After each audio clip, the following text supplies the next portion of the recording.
Ito po yon yung almusal ko, 2 egg, may garlic at saka sibuyas. Ito po yon century tuna. Ito po yung almusal ko sa ngayon. Ito na, nakasalang na ako ng mantika. Saka ilalagay ko na yung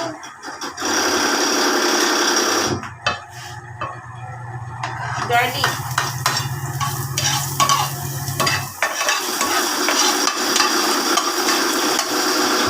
Saka onions.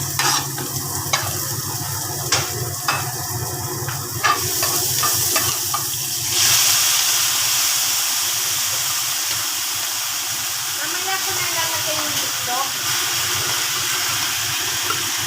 Tapos titimplahan ko na. Okay. Kailangan mawala yung yung sabaw-sabaw niya para malagyan ko ng itlog. Guys, ito na po yun. Wala nang sabaw. Lalagyan ko na ng itlog. Kailangan walang sabaw. Masarap po siya.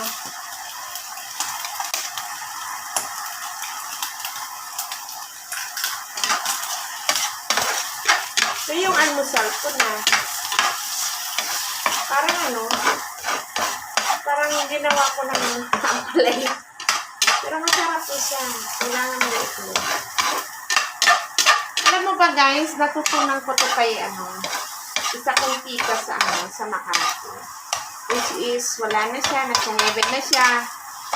So yun. Dito ko siya natutunan. Yung century tuna lang yan ng itlog. Ito yung ulam namin dati. Sa Makati. Kapag tinatamad yung tita ko na magluto. Pero masarap siya magluto Wala nga lang nagmana.